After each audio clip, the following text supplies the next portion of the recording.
Gazi n'avait rien que sa forme. C'est pas que j'ai repris ça. Moi, je ne peux pas le dire.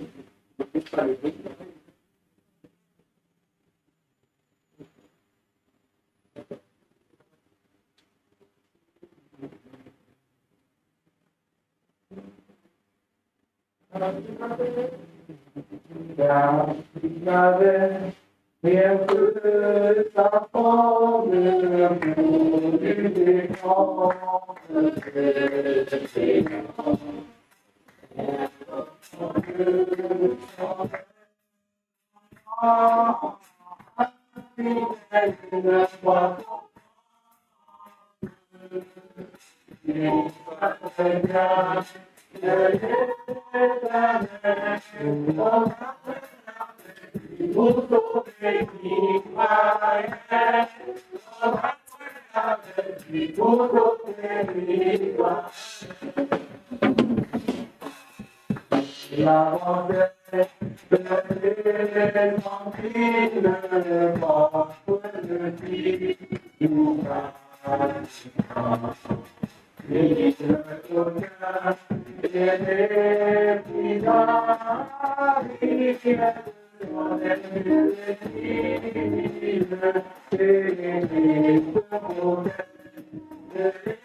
Merci Seigneur pour la grâce et le privilège que tu nous accordes d'être encore rassemblés. Tu as dit dans ta parole que là où Dieu et toi sont rassemblés, entre moi c'est au milieu. Nous croyons, Seigneur, que tu es ici et tu nous as même précédé dans ces lieux éternels. La parole dit que David n'avait qu'une forme de Père éternel qui pouvait être insignifiant de Père. Et aujourd'hui, nous sommes également en train avec une petite foi qui peut être insignifiante, mais nous voulons que tu puisses la raviver, que tu puisses nous parler, que tu puisses réaliser des miracles et des produits au travers de nous. Car nous croyons en toi, nous croyons en ce que tu as dit que nous sommes encore en ce temps de la fin. Puisse prendre, Seigneur, le contrôle de ces lieux et que ta grâce, Seigneur, puisse nous conduire. Dans le nom de Jésus-Christ, Amen. Amen. Nous allons lire deux passages de l'Écriture. Premièrement, nous allons lire dans Exode chapitre 13.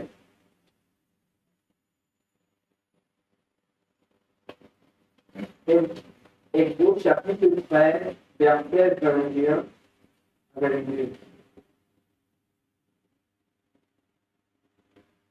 L'Éternel allait devant eux le jour dans une colonne de nuée pour les guider dans leur chemin, et la nuit dans une colonne de feu pour les éclairer, afin qu'ils marchassent jour et nuit. La colonne de nuée ne se retirait pas,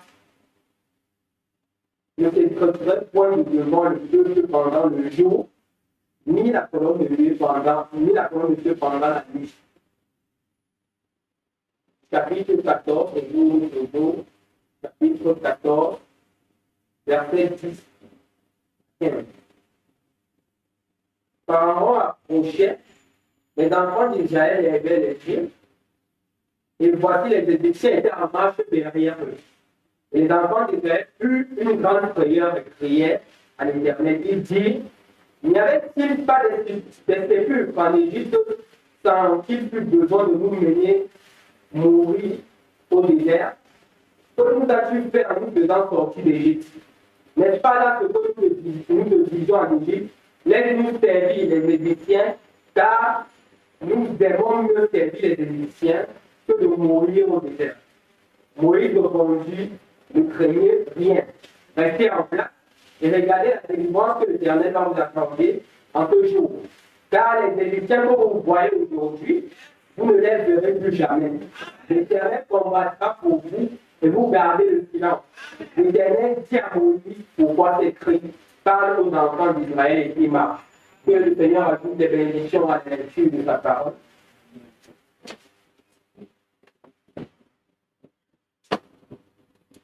Quand Abraham,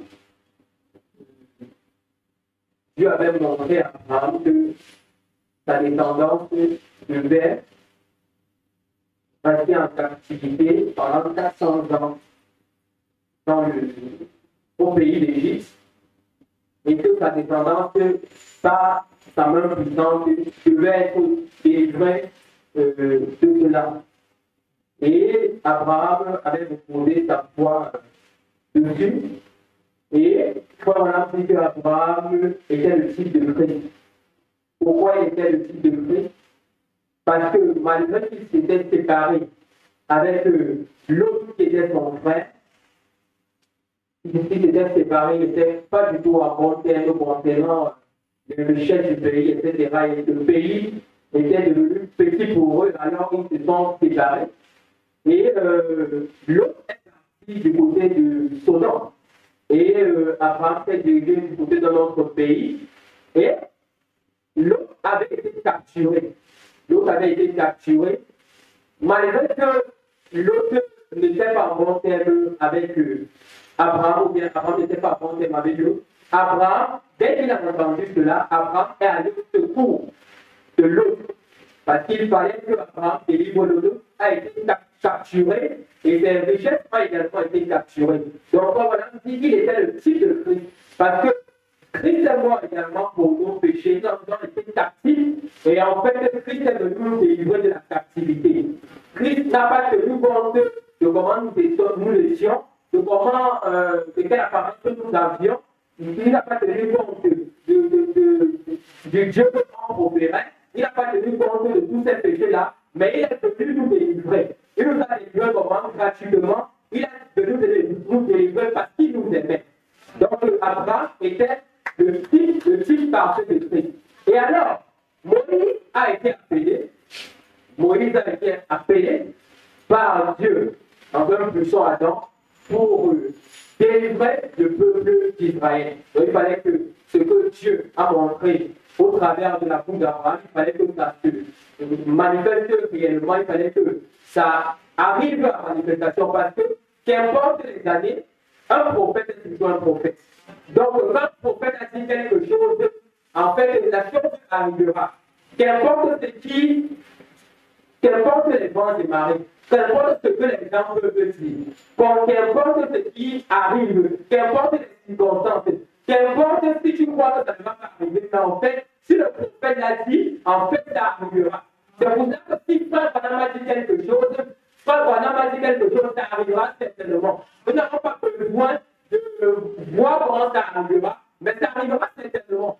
Peut-être avec nos yeux charnels, peut-être avec notre pensée intellectuelle, nous ne sommes pas capables de saisir la pensée de Dieu, mais en fait, ce que le prophète a dit, ça arrivera. Parce que le prophète est la bouche de Dieu et il a ainsi dit le Seigneur.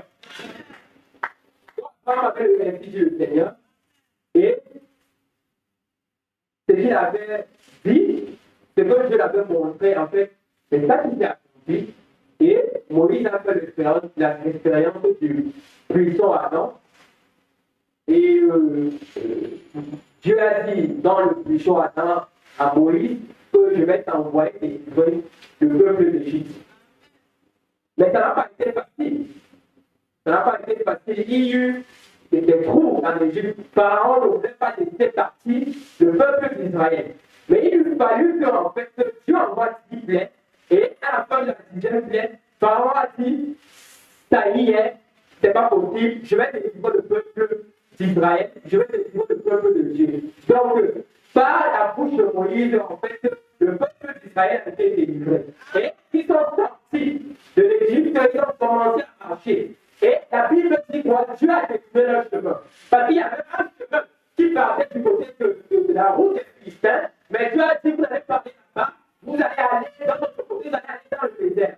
Alors, Dieu peut t'amener sur une autre place, Dieu peut délivrer ton chemin, tu ne sais pas pourquoi tu as délivré ton chemin, tu te dis que c'est impossible, mais Dieu sait ce qu'il fait.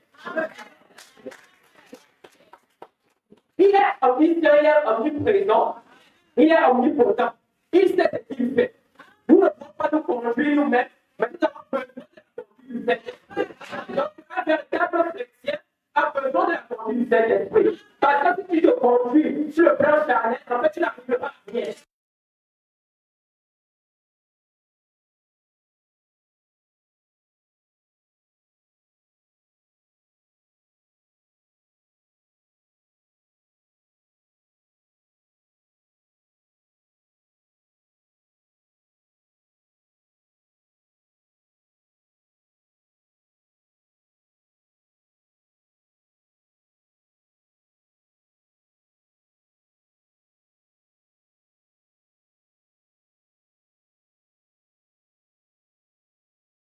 Avec ce chemin du désert, que en fait, je vous bénirai, vous faudrez avoir que l'Éternel. Qu'importe la situation, qu'importe la situation que tu traverses, en fait, il y a un bout à ta situation. Il y a une fin à ta situation. Qu'importe ce que tu traverses, il y a quelque chose qui devient en toi, que en fait, tu arriveras au bon point. Un chrétien ne doit pas se décourager. Alors, ils ont commencé à marcher dans le désert. Ils ont marché, ils ont parcouru le désert. Et là, quelque chose de formidable s'est produit, extraordinaire. Une fois que le désert, ils ont fini de traverser le désert, il y avait de l'eau. Donc, il y avait de la mer. Comment passer par la mer pour aller de l'autre côté? Ça semblait sûrement possible. Il n'y avait pas de pont en ce temps-là. Il y avait un pont qui reliait les deux. Donc, il fallait obligatoirement passer par la mer. Mais comment passer par la mer sans mourir? Donc, les enfants d'Israël ont commencé à se décourager. Les enfants d'Israël ont commencé à dire à Moïse que c'était mieux qu'il reste dans le pays d'Égypte. Si c'est pour venir mourir ici au désert, ou bien si c'est pour venir mourir dans l'eau, mais c'était mieux qu'il reste dans le pays d'Égypte. Et les enfants d'Israël, dans cette situation-là, étaient le type de certains chrétiens aujourd'hui. Parce qu'il y a certains chrétiens, quand ils sont face à l'épreuve, ils disent que c'était mieux que je reste dans le monde. C'était mieux que je reste dans les boîtes de nuit. C'était mieux que je reste dans les salles de cinéma. Si Dieu n'est pas capable d'agir. Mais Dieu encore, il agit maintenant. Donc, en fait, Dieu avait un programme, avait un plan pour eux. Mais eux, ils ne savaient pas cela. Mais il fallait qu'ils se pouvoir manifester. Et pas dit, et en fait, c'était écrit. Et pas dit, Dieu n'interprète pas sa parole n'importe comment. La seule manière pour Dieu d'interpréter sa parole, c'est à l'accomplissement. Donc, en fait, si Dieu t'a promis quelque chose dans la Bible, si t'a promis quelque chose dans le message, la seule manière pour toi de voir ce que Dieu t'a promis, la seule manière pour toi de comprendre ce que Dieu a dit, il faut que cette chose-là soit manifestée quand tu manifestes devant toi. Et alors, quand cette chose-là est rendue manifeste, alors tu pourras dire que ceci est véritablement la parole de Dieu. Une fois que ce n'est pas rendu manifeste, tu ne peux pas croire, tu ne peux pas espérer. Mais une fois que c'est manifeste, ça te donne la foi pour accepter. Amen. Donc Dieu devait accomplir sa parole. Il devait manifester sa parole. Les enfants d'Israël ont commencé à pleurer, à pleurer, à pleurer. Et même Moïse s'est pleuré. Moïse s'est pleuré, à crier auprès de Dieu. Mais les enfants d'Israël, ce qu'ils avaient oublié, c'est que qu'importe leur douleur, qu'importe leur souffrance, qu'importe leurs épreuves, il y avait un prophète dans le camp. Donc, quand il y a un prophète dans le camp, ça règle la situation. Donc, nous n'avons pas à nous inquiéter parce qu'il y a un prophète dans le camp. Si tu es malade, si tu as des difficultés, si tu as des soucis, en fait, ce n'est pas ton problème. Mais je te dis ce soir, il y a un prophète dans le camp et il y a un message dans le camp. Nous ne devons pas être des chrétiens formatifs. Nous ne devons pas être des chrétiens qui lisent seulement la parole de la lettre. Nous ne devons pas être des chrétiens balancés par tout vent de doctrine. Mais nous devons sortir de Dieu des Écritures et le rendre manifeste. Donc, Balaam a sorti Dieu des Écritures et l'a rendu manifeste. Si Frère Balaam l'a fait, alors toi également tu es capable de le faire. Parce que le message ne change pas. Le message peut changer, mais le message ne change pas. Et Frère Balaam dit, vous êtes les messagers de ce message. Donc, une fois qu'il est parti, Frère Balaam, le même esprit qui était en Frère Balaam n'est pas mort. Jésus est parti, le même esprit qui était en Jésus n'est pas mort. Le même esprit qui était en Frère Balaam n'est pas mort. Le même esprit qui était en Frère Balaam est encore ici ce soir. Le même esprit qui était malade en Frère Balaam est encore ici ce soir. De telle sorte que si tu crois encore que Dieu peut guérir, il peut te guérir ce soir. Pas de me faire aujourd'hui, mais de être capable de te guérir. Nous devons mettre Dieu au défi. Nous ne devons pas être des chrétiens qui doutent. Nous ne devons pas envoyer à des gens ce qu'on peut faire aujourd'hui. S'il a le même Dieu, il est capable de te guérir aujourd'hui. S'il a le même Dieu, il est capable de te sauver aujourd'hui. S'il a le même Dieu, il est capable de te restaurer aujourd'hui. Pourquoi il faut que tu te plaignes? Pourquoi il faut que tu te lamentes? Un chrétien n'a pas le droit de te lamenter. Amen. Si un chrétien se lamente, ça veut dire qu'il y a quelque chose qui ne va pas. Ça veut dire qu'il y a quelque chose qui ne va pas. Mais un chrétien est un homme victorieux. Parce qu'il sait que qu'importe les épreuves, qu'importe les situations, qu'importe les problèmes, en fait, Dieu est au bout. Et Dieu est au bout lorsque, en fait, les enfants d'Israël étaient face à la mer rouge. Et les enfants d'Israël ne voient pas. Ils ne voient pas ce que Dieu avait fait pour eux. Dieu les a fait sortir du pays d'Égypte. Ils ne voient pas ce que Dieu a fait. Dieu les a mis, les a placés dans le désert, les a fait traverser le désert. Et Dieu les a fait, ils ne voient pas ce que Dieu a fait. Comme les chrétiens aujourd'hui ne sont pas capables de reconnaître ce que Dieu fait pour eux. Nous devons être capables de reconnaître ce que Dieu fait pour nous. Ce n'est pas parce que nous sommes dans les soucis, ce n'est pas parce que nous sommes dans les difficultés que Dieu n'a rien fait pour nous. Dieu a fait quelque chose. Le simple fait que tu sois là, ça veut dire que Dieu a fait quelque chose. Le simple fait que tu puisses te lever, ça veut dire que Dieu a fait quelque chose. Parce que plusieurs sont dans les morts, plusieurs sont dans les hôpitaux. Mais Dieu t'a permis encore de venir dans ta maison pour écouter ta parole. Le simple message que tu reçois, ça veut dire que Dieu t'a fait la grâce de recevoir cela. Parce que ce n'est pas donné à n'importe qui de recevoir ce message-là. C'est destiné simplement aux élus. C'est une grâce que tu as. Mais nous ne reconnaissons généralement pas la grâce. Mais il faudrait que nous reconnaissions cette grâce-là. Les enfants d'Israël n'avaient pas compris cette grâce-là. Face à l'épreuve. Ils ont commencé à se lamenter. Mais qui ne pas ces inquiétudes peut ajouter une couleur à sa foi? Personne. Les inquiétudes, ce n'est pas la solution. La solution, ce n'est pas les tourments. Un chrétien ne se lamente pas. Et Moïse a commencé à se lamenter également. Et les lamentations, c'est l'humain. On peut arriver, il peut arriver qu'on puisse pleurer. C'est l'humain. Nous sommes les humains. On peut pleurer, on peut crier, etc. Mais en fait, ça ne doit pas rester comme ça éternellement. Donc il y a un temps pour pleurer et il y a également un temps pour rire. Donc les chrétiens aujourd'hui, ils pensent que c'est le bon temps pour pleurer, mais il y a également un temps pour rire. Dieu t'a envoyé quelque chose dans ce temps de la fin. Il a réservé un bon moment dans ce temps de la fin. Tu ne dois pas seulement pleurer. Pourquoi le peuple du message de pleurer? Non, on ne doit pas pleurer. Nous sommes victorieux avec tout ce message que nous avons fait. Nous avons la puissance. Amen. Pourquoi pleurer? Pourquoi crier? Et Dieu a dit à Moïse, pourquoi crier? Mais tu dois parler. Tu dois parler. Comme l'homme dit, je t'ai dit avec cette pensée à Moïse qu'il criait à Dieu dans un moment d'adversité. Dieu reprimanda Moïse. Donc il y a un moment où Dieu ne peut pas te reprimander. Dieu reprimanda Moïse juste au moment de l'épreuve. Il semble que ce soit naturel pour une personne de crier. Alors, quelle réprimande?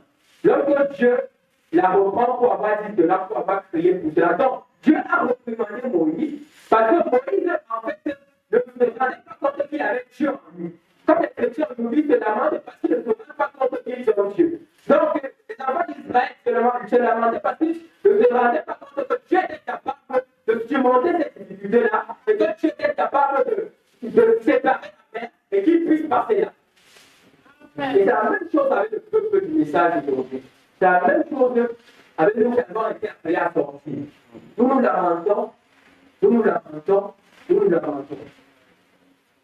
Nous disons que nous sommes malades, nous avons des difficultés, etc. Mais Dieu est là. Dieu est là, le message est là. Le même ange que Frère Branham a reçu est le même ange que vous pouvez également recevoir. Le même ange qui accompagne Frère Branham est le même ange qui nous accompagne encore aujourd'hui. Donc nous n'avons pas du tout besoin de nous lamenter, mais nous devons rester victorieux. Et moi, je crois à un Dieu qui est capable de guérir à l'instant. Je crois à un Dieu qui est capable de restaurer à l'instant. Parce que nous n'avons pas besoin également d'attendre. Il faut attendre une fois tous les instantanés. Quand les enfants d'Israël étaient pas à l'épreuve, là c'était vraiment l'épreuve. Ils ne voient pas faire des temps. Parce que les Égyptiens étaient derrière. Les Égyptiens les suivaient. Donc en fait, ils étaient face à l'épreuve. Et face à l'épreuve, il doit y avoir une réaction. Et quand je t'ai face à l'épreuve, il doit y avoir une réaction. Il faut que Dieu lui-même présente sur la scène. Parce qu'un homme ne voit rien faire. Un homme peut mourir. Un homme peut se lamenter. Mais quand Dieu est là, en fait, c'est action-réaction. Alléluia. Action-réaction. Est-ce que Dieu peut sauver aujourd'hui? Oui, il peut sauver. Est-ce que Dieu peut guérir encore aujourd'hui? Oui, il peut guérir. Il peut même guérir maintenant. Et moi, je te dis, si tu crois, aujourd'hui, tu feras la gloire de Dieu. Pas seulement mais aujourd'hui, maintenant, tu feras la gloire de Dieu. Donc, si tu as ça avec une maladie, si tu as ça avec un souci, aujourd'hui, tu feras la gloire de Dieu. Pense simplement à cette parole-là et tu feras la gloire de Dieu. Amen. Voilà, dit, je pense qu'aujourd'hui, l'Église, avec sa pratique, peu importe combien elle est intellectuelle et fondamentaliste, cette Église ne peut jamais prospérer avant que le surnaturel soit fait connaître par ces gens-là. Cette Église ne peut jamais prospérer avant que le surnaturel soit fait connaître par ces gens. Et qu'ils aient vu quelque chose avec lesquels ils peuvent parler et qui leur répondra et continuera cette parole écrite. Donc, il faut quelque chose pour confirmer la parole écrite. Tu confesses, mais tu dois également posséder. Donc, si tu as la parole également, on doit le voir par les actes. On doit le voir. Si Dieu restaure encore, impossible que tu sois encore malade. Si Dieu restaure encore aujourd'hui, impossible que tu ne sois pas restauré. Dieu, en fait, veut te faire comprendre qu'il est possible que tu sois guéri encore. Il est possible que tu sois restauré. Pourquoi? Pour pouvoir voir que cela existe encore. Pour pouvoir voir que Dieu existe encore. Parce que si tu dis que tu es guéri encore, et que tu es malade, et que tu vas témoigner, tu vas témoigner au païen, et bien nous ne croyons pas. Mais si tu dis que Dieu restaure encore, et que le païen est capable de voir qu'en fait il t'a restauré, le païen est capable de voir qu'il t'a guéri, alors il doit croire cette parole. Parce qu'il le voit. Il ne le voit pas seulement par la lettre, mais il voit la démonstration. Alors la nature tout à travers la manifestation des fils de Dieu. Donc c'est à toi de te manifester. C'est à toi de te manifester au monde. C'est à toi de te manifester au monde. Et c'est à toi de prouver au monde que Dieu est d'abord.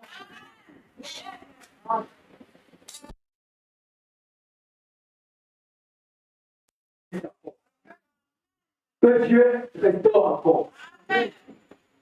Quand voilà un petit peu, lorsqu'un chrétien reçoit le Saint-Esprit, le but du chrétien lorsqu'il reçoit le Saint-Esprit, c'est de parachever les œuvres que Dieu a commencées.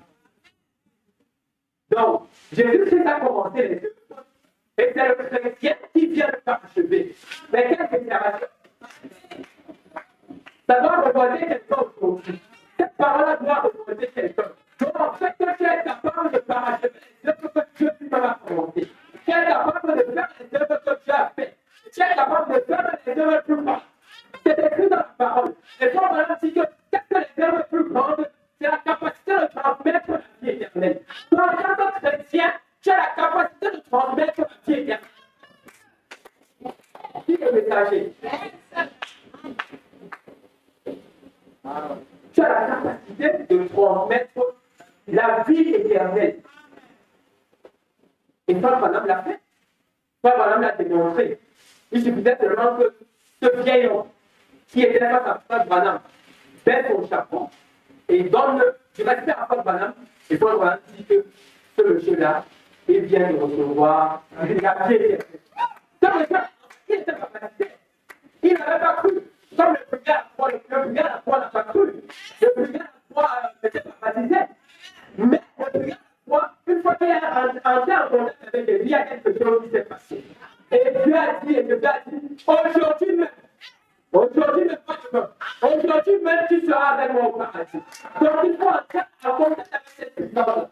Une fois que tu entres en contact avec cette puissance-là, frère, quelque chose doit automatiquement se passer. Il doit automatiquement changer. Un homme ne peut pas entrer en contact avec cette puissance-là, ça peut quelque chose ne se passe. Soit nous avons vraiment aucun Saint-Esprit, quelque chose automatiquement doit se passer. Notre vie doit changer. Pas seulement au niveau du comportement, mais même au niveau des actes. Nous devons manifester le surnaturel. Parce que c'est un individu surnaturel. Soit nous ne sommes pas naturels, mais nous sommes surnaturels. Donc, un chrétien, c'est quelqu'un qui produit naturel. Un chrétien, c'est quelqu'un qui est produit par le surnaturel. Et Dieu a produit encore quelqu'un de la femme par le surnaturel. Et une fois que tu crois en ce surnaturel, ce surnaturel-là, ça t'accompagnera. Un chrétien n'est pas un individu normal. Un chrétien n'est pas un individu qu'on peut manier de l'homme à l'âme, n'importe comment. Un chrétien, c'est quelqu'un qui a un fondement solide. Un fondement solide, il se tient sur le roc. Il tient en fait sur quoi il se tient. Il sait en qui il a cru. Il sait en qui il a cru. Et une fois qu'il sait en qui il a cru, il est capable de mettre les gens de vie. Nous sommes arrivés à l'heure des défis. Et nous devons relever les défis. On doit arriver à un moment où on fait. Les gens entrent ici là et ils reçoivent la guérison. Parce que c'est ce que Dieu a dit. Et la guérison qui vient en fait la protection de tout croyant. Et nous sommes capables de transmettre cela. Donc nous devons arriver, et ça va arriver quand en fait quelqu'un entre ici étant malade, il ressort étant complètement guéri.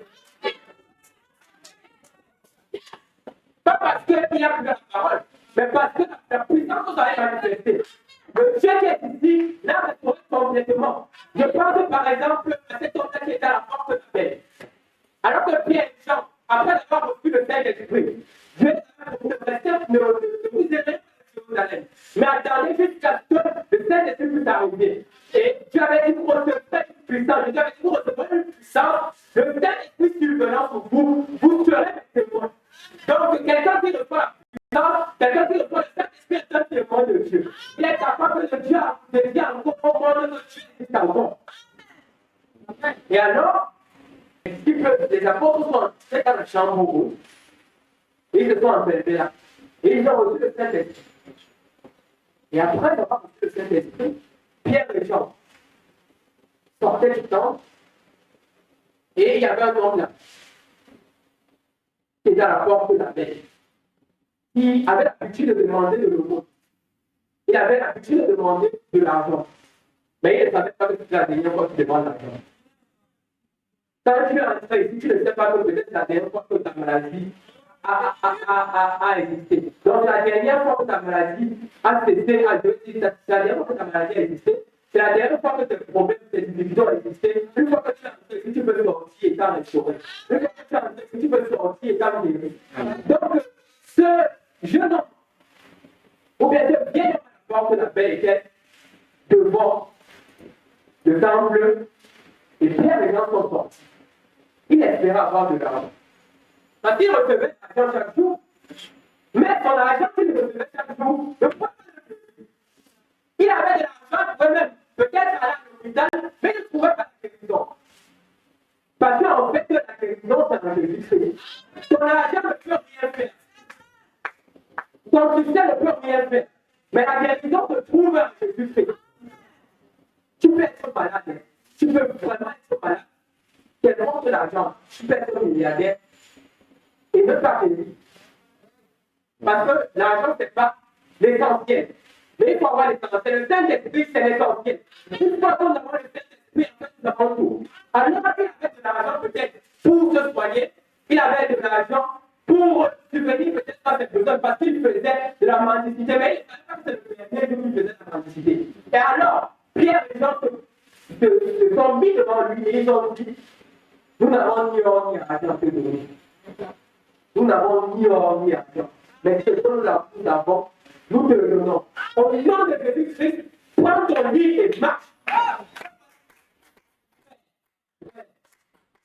Cette parole était claire. C'était que ça pouvait arriver comme ça. Mais c'était action-réaction.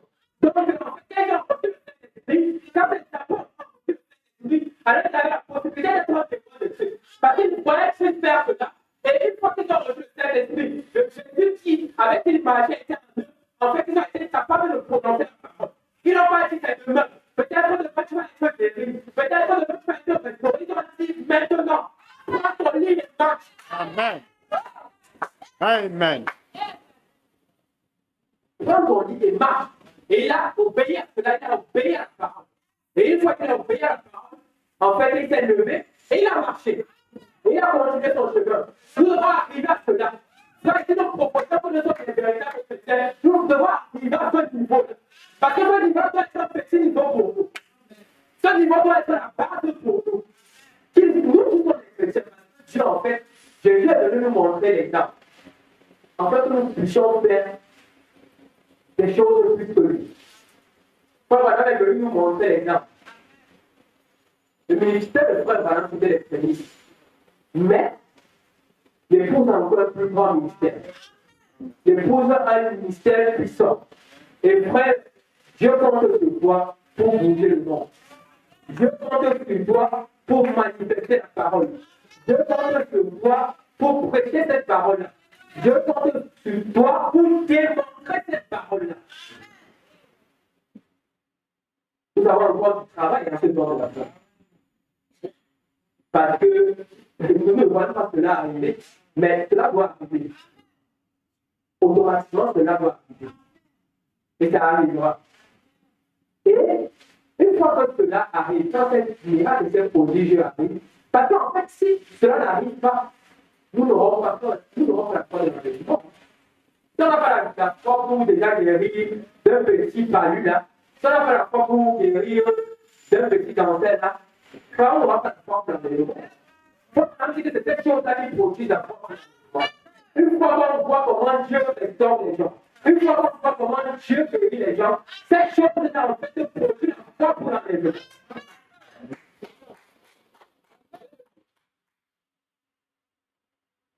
Écoutez, ça, on a dit.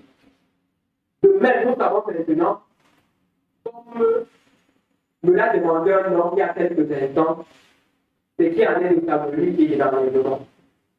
Nous savons que nous avons vécu tout le temps qui nous était attribué. Le temps de l'enlèvement est proche. Et nous recherchons une foi de l'enlèvement qui puisse rassembler l'Église et lui donner une force surnaturelle, capable de changer cette corps-là dans laquelle nous vivons. Lorsque nous voyons Dieu qui peut révéler les morts, lorsque nous voyons Dieu qui peut révéler les morts, est-ce que Dieu peut encore révéler les morts? Oui. Au travers de qui? Au travers de toi. Il faut croire à ta position à Christ. Il faut croire à ce que Dieu a dit que tu es. Parce que tu n'es pas n'importe qui.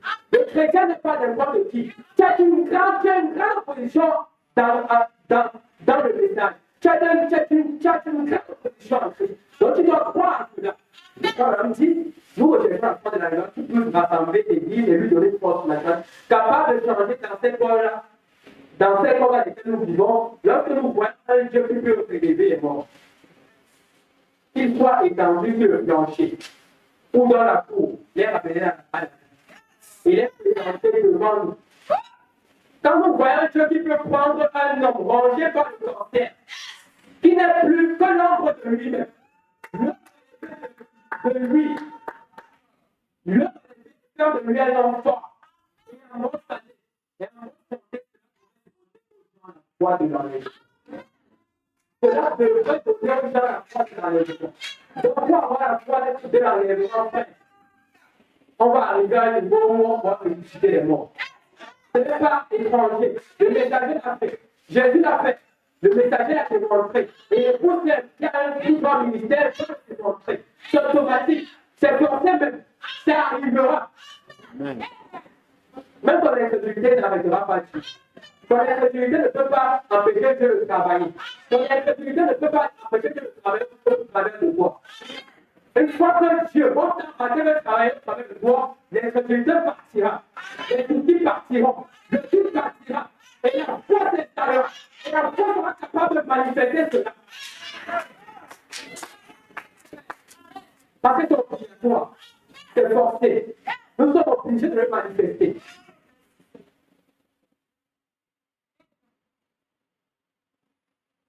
Comme on a dit dans le Dieu puissant de vallée devant nous, aujourd'hui, on dit eh bien, il est un Dieu historique. Nous savons qu'il a traversé la mer Rouge. Il a fait tout ceci. Et il était dans la promesse d'Adam avec les enfants et tout. À quoi sert un Dieu historique? À quoi sert un Dieu historique? Si tu étudies la Bible, tu vois que Dieu a fait ceci, tu vois que Dieu a fait cela, et qu'il n'est pas capable de le faire maintenant. À quoi ça sert un Dieu historique s'il n'est pas capable de le restaurer aujourd'hui? Ça ne sert à rien. Si c'est un Dieu historique, en fait, ça ne sert à rien que nous puissions nous rassembler. Amen. Ça ne sert absolument à rien.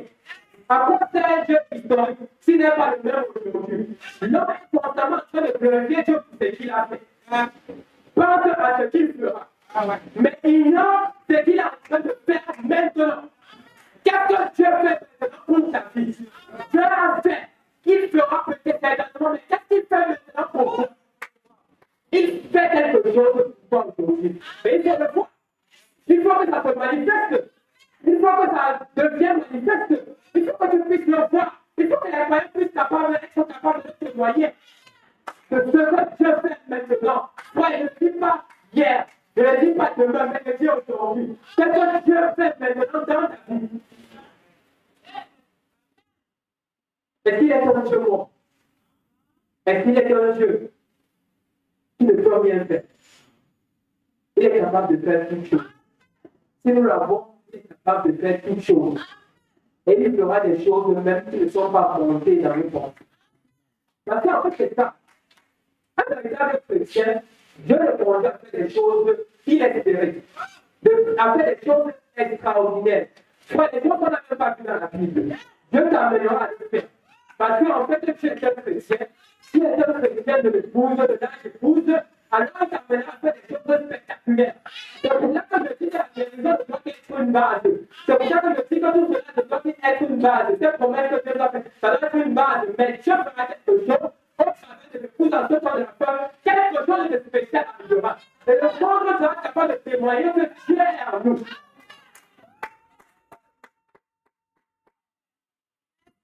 Dieu est en train de faire quelque chose. L'homme est ainsi fait la même chose aujourd'hui, n'est-ce pas?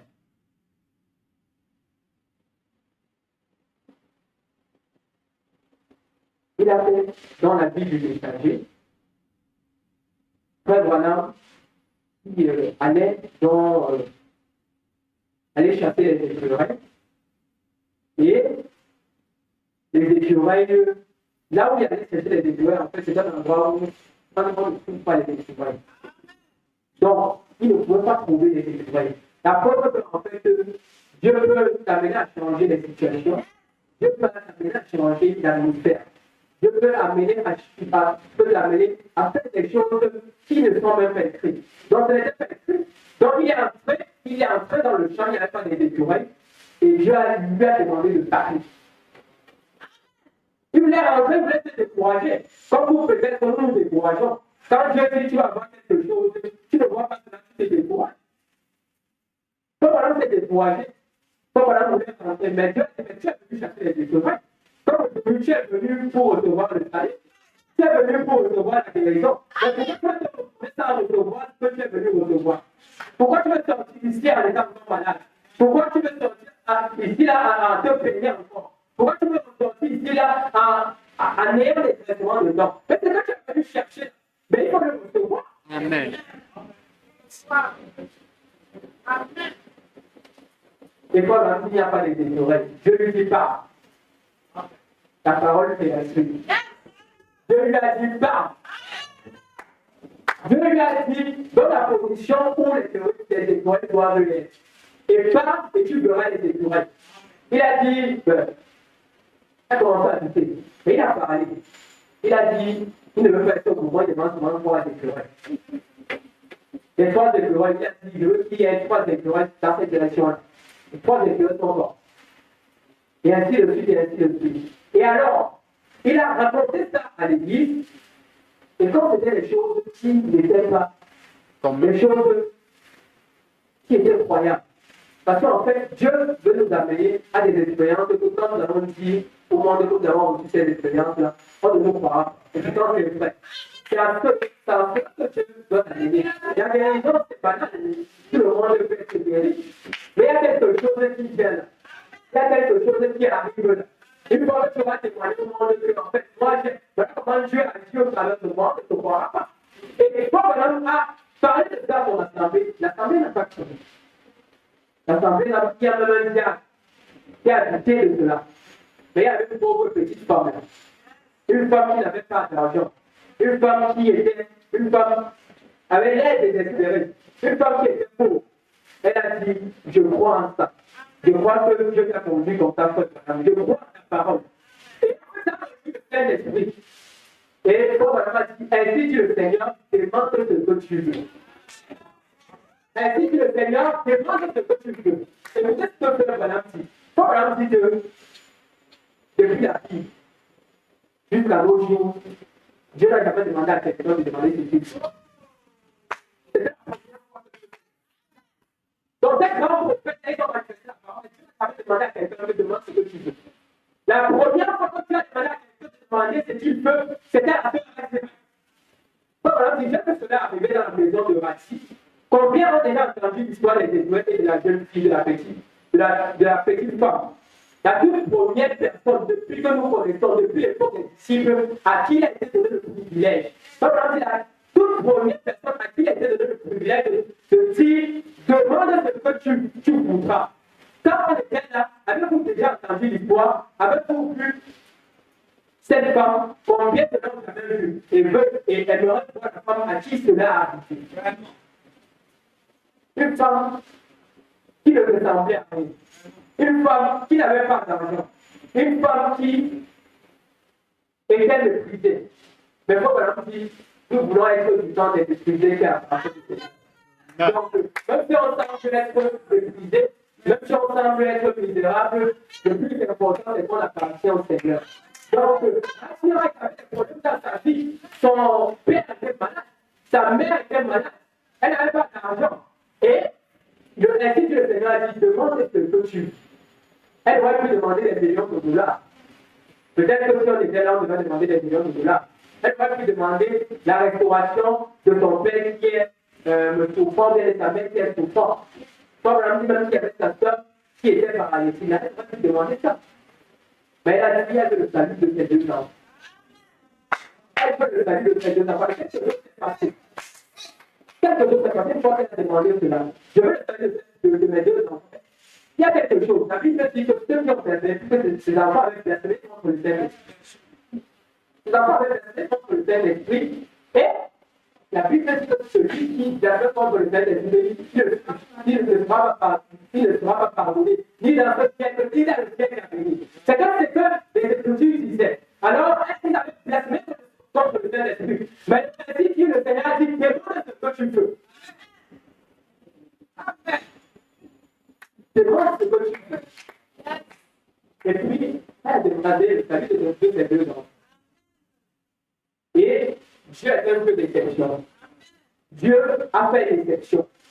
Dieu fera également l'exception pour toi. De la même manière qu'il a fait l'exception à Rachel, il fera l'exception pour toi. Frère, qui avait blasphémé, ses enfants avaient blasphémé, c'était fini pour eux. Mais une fois que Rachel a demandé, je veux le salut de mes deux enfants, en fait, la chose est arrivée en manifestation. Amen. Parce que c'est même Dieu qui a dit en fait que celui qui nous blasphème contre le Saint-Esprit ne sera pas pardonné. Même Dieu qui a dit, demande ce que tu veux. C'est ce que même Dieu là. C'est même Dieu qui a dit, si tu blasphèmes, on ne te pardonne pas. C'est même Dieu qui demande ce que tu veux. Et comme il a dit, demande ce que tu veux, il est obligé de répondre. Il est obligé, c'est action et action, il est obligé de descendre. Et donc, c'est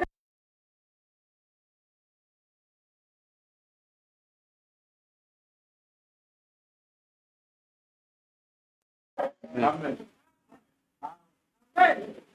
parce que nous sommes des exceptions, frère. Dieu fait toujours des exceptions pour nous. Le pécheur fait une exception. Dans la boue de une exception. Dans la boue de ce péché. Mais Dieu a fait une exception pour nous. Une exception pour nous. En nous envoyant son Fils. Et son Fils lui-même, Dieu, est descendu dans son Fils. Il est mort pour nous. C'est une exception, frère. Et nous ne devons pas négliger cette exception-là. Je crois que nous n'avons pas dit que nous ne sommes pas dit. Nous n'avons pas le dire. Parce que si nous disons que nous ne sommes pas dit, le sacrifice de la foi n'a servi à rien. Donc, nous n'avons pas dit que nous ne sommes pas dit parce que quelqu'un qui est digne a pris notre place. Donc, aujourd'hui, tu es dit parce que quelqu'un qui est digne a pris ta place. Aujourd'hui, tu es restauré parce que quelqu'un qui est digne a pris ta place. Aujourd'hui, tu peux avoir de la guérison parce que quelqu'un qui est digne a pris ta maladie. Aujourd'hui, tu peux être béni parce que quelqu'un qui est digne a pris ta place. Donc, ne tiens plus compte de cela. Dieu ne tient plus compte des temps d'ignorance, mais Dieu aujourd'hui prend ta place. Dieu prend ta place, il prend tes péchés, il les transforme et il les met dans la main de lui. Donc je crois que Dieu fera encore des réceptions pour nous en ce temps-là. Si tu es en train ici, étant malade, ressors étant guéri. Si tu es en train étant soucis, ressors étant délivré. Si tu es en train ici, en espérant que Dieu va te restaurer, en espérant que Dieu va te parler, ressors et il t'aura parlé. Si tu es en train ici, là, en espérant que Dieu va agir, ressors et il agira pourquoi. Il agira certainement. Ce que nous avons à faire, c'est de croire. Et le Dieu de l'instantané fera quelque chose pour nous. Que le Seigneur